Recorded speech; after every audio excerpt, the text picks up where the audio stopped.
the Newbery Arts Prize Podcast, recorded on the 15th of May 2020.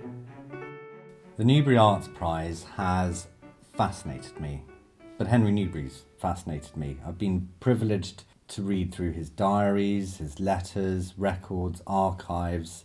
I think that the foundation of his open-mindedness was probably born in Bridport, where he grew up. At the time, around about the 1850s, 1860s, there doesn't appear to have been a dominant religion in Bridport. Everybody was very tolerant and everybody was very easy and at rest with each other from whatever denomination they were from. And that was replicated in both his own art and the teaching of art. He was very open-minded. But the one thing that Newbery tends to have installed into all of his students was quality. And it didn't really matter what the subject was. It was more important to have a well-crafted medium in order to be able to deliver the subject. Newbery was very bold when he launched his arts prize, the competition, in 1875. It was on his 20th birthday. And reading through some of the letters, he stood on the steps of the relatively new Royal Albert Hall in London, and he gave each of his friends a bottle of beer, and he then announced that he was going to wager 100 guineas of his own money. Now, as a 20-year-old, the equivalent money today is around about £15,000-20,000. It's an enormous amount of money for an artist to offer his friends as a competition. But regardless, Newbery had the means and the ability, surprised his friends, and he also wagered that within a year, or rather on his 21st birthday, on the 15th of May, 1876, he would be able to host an exhibition inside the walls of the Albert Hall for everybody who had competed. Now, bearing in mind, Alexander Graham Bell had only just applied for the patent on his new telephone. Admittedly, there was telegraph and the likes, but Newbery being 20, he had that self-belief that he could create a competition for artists all over the world, and possibly because of that belief, possibly because of the size of the cash prize, possibly for all sorts of reasons, he managed to attract over 800 artists who collectively exhibited over 3,500 works of art inside the Albert Hall. And those were paintings and drawings and sculptures and designs for architecture. There's a whole range of the classics. So he brought together all sorts of cultures, beliefs and artists, and here we are again. It's the Newbery Prize, the Newbery Arts Prize. This time we've increased the reward. Rather than giving £25,000 to one winner, we're giving £25,000 to each winner of the three classic categories. So once again, the categories are painting and drawing, carved or cast sculpture, and architecture and design. Now, we're just following in Henry Newbery's footsteps, in his vision, and following his rules and his disciplines.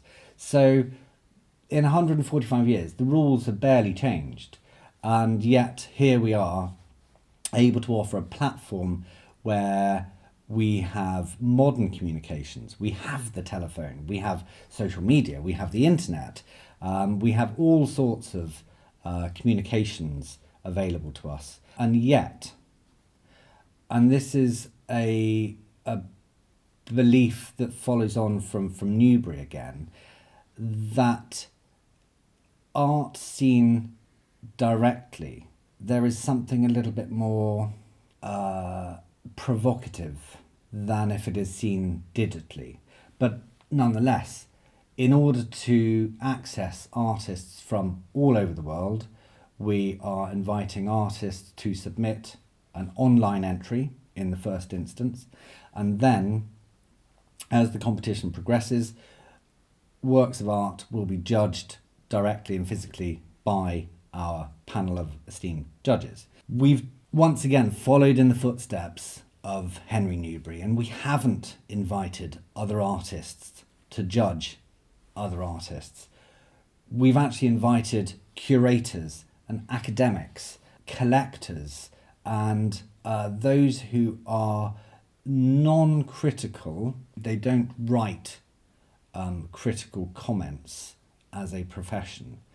These are the people who study and who are open-minded and are able to judge, we believe, fairly. And it isn't down to just one or two judges.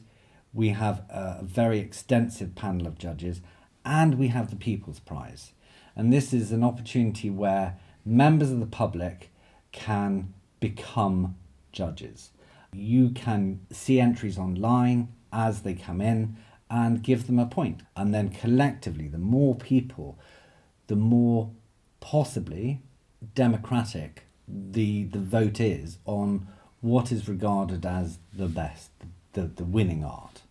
Now, I know that competitions and the way that competitions are set up are in themselves open to criticism and debate.